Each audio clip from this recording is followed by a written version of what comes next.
Registrar algumas participações aqui. Estamos ao vivo no canal da TV Brasil Central no YouTube e também no nosso WhatsApp 991095099. Registrando a participação do Fernando Tolentino, lá do Setor Bueno, desejando um bom dia. Toda sexta ele está ligado aqui e diz que vai extravasar no final de semana. Mais uma participação que é do Milton, o Milton desejando parabéns a todas as mulheres, um grande abraço, a opinião dele aqui, opinando aqui, participando conosco. Uma outra participação é de um telespectador identificado como Chacal. Ele diz que não dá para entender porque o povo da esquerda tem tanto prazer em mexer com a sexualidade das crianças. Não dá para entender, na opinião aí do Chacal. A outra participação é da Daniela, de Patos de Minas, Minas Gerais. Grande abraço para a nossa audiência mineira. Segunda participação de Minas Gerais aqui no Mundo em Sua Casa. Ela diz que a direita fala tanto na família, quando o Bolsonaro humilha jornalista e fala para a deputada que ela é tão feia que não merece ser estuprada. E quando ele fala que deu uma fraquejada sobre sua filha, a direita não fala nada. Esse discurso da direita não cola, na opinião da Daniela, de Patos de Minas. Uma outra participação aqui é de um ouvinte identificado como Pastor Léo. Pastor Léo, desejando um bom dia, disse que Nicolas Ferreira é a voz dos mais fracos na política. Ele falou que não é favorável a isso aí. A esquerda é o câncer que mata e não vê, não aceita isso para o filho dele sobre pornografia nunca.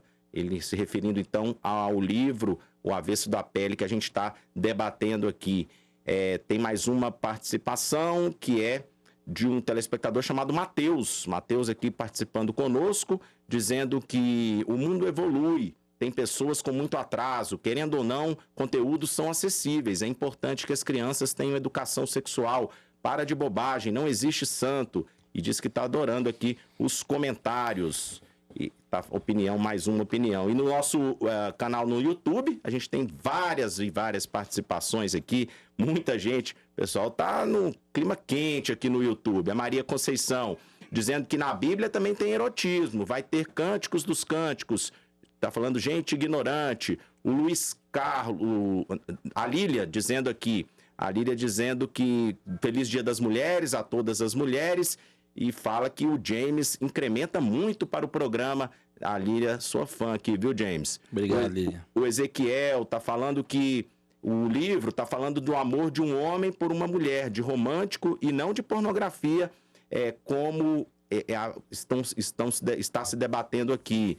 Da participação também aqui da Maria Conceição, mais uma vez, falando que tem muita gente que nunca leu a Bíblia, nem a Bíblia está falando a respeito deste livro. Então, mande a sua participação, é muito importante para a gente, 99109-5099, 99109-5099 e também no canal da TV Brasil Central no YouTube. Vamos à próxima.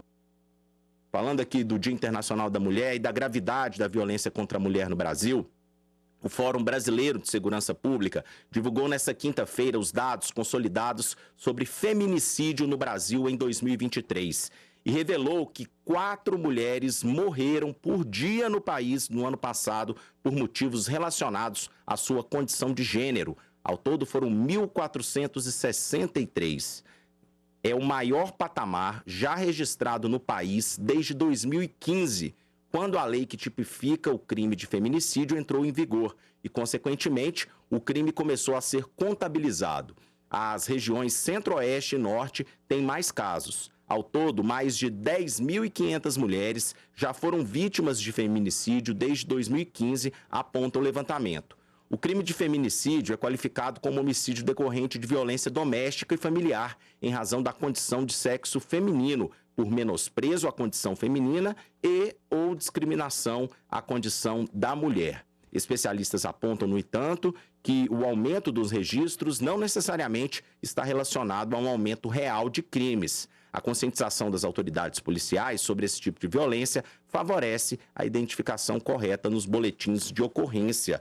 Professor Jefferson, a gente tem, então, mais registros dos casos de feminicídio, mas independente se aumentou ou não a quantidade desse tipo de crime, é preocupante.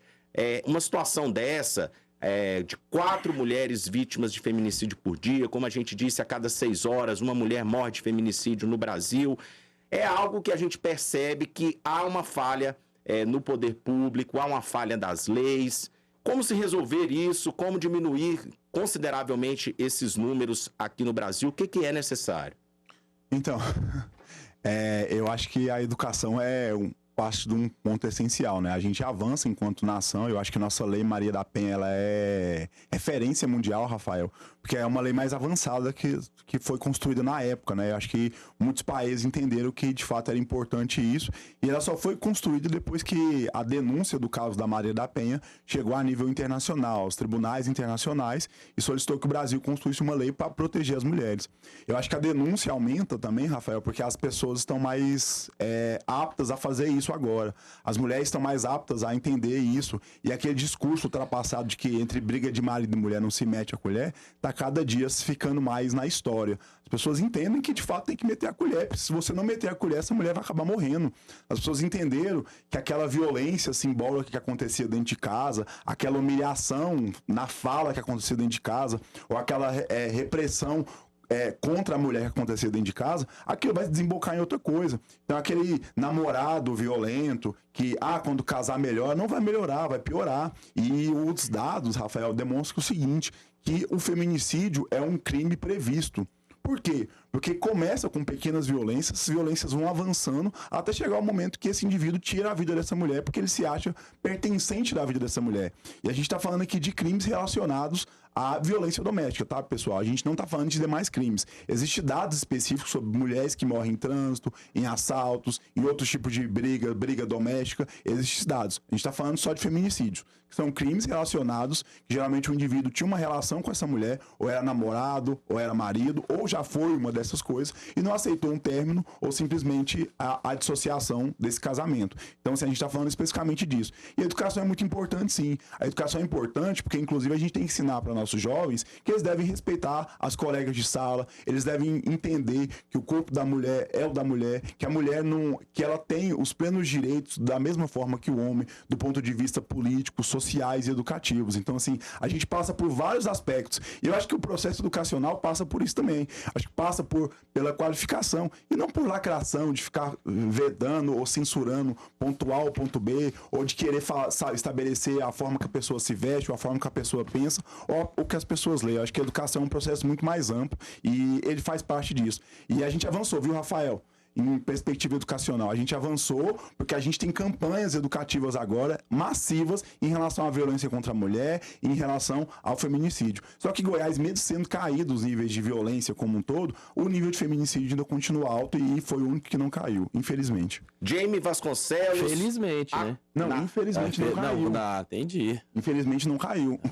Jamie Vasconcelos, a cultura do machismo, na sua opinião, ajuda a explicar esses altos números de feminicídio no Brasil? Então, infelizmente ainda existe isso no Brasil, né? A gente vê várias reportagens ainda que a mulher, a fragilidade, e eu acho que teria que ter políticas educacionais principalmente para isso, né? Precisa mudar esse quadro que acontece no Brasil. E que o governo federal possa olhar de fato, não só falar, mas ter ações específicas para conter tudo isso, né? O governo fala muito de pautas de mulheres, mas sempre tira uma mulher de um local, principalmente, o último agora, vocês viram na direção, na presidência da Caixa Econômica Federal. Então, precisamos de políticas assim. Nós tivemos aqui em Goiás políticas para as mulheres, principalmente aqui ao lado, na Câmara de Vereadores de Aparecida, que acontece nos municípios também. Olha a importância de você escolher bem seus representantes nessas eleições de 2024, né, você vai escolher os vereadores e prefeitos da cidade. Em Aparecida, teve uma lei, né, que qualquer pessoa que, de fato, ter agredido ali, foi condenado pela Lei Maria da Penha, ela não pode assumir um cargo público na cidade de Aparecida. Esse projeto foi de autoria do presidente da Câmara, André Fortaleza. Então, precisamos de políticas assim para tentar inibir, principalmente também políticas educacionais para tentar inibir isso no Brasil. Então, nas cidades também você pode fazer isso. Nunca vi isso tanto na Câmara de Goiânia, mas a importância de a gente fazer isso também nos municípios para tentar acabar de uma vez com todas essas violências contra as mulheres.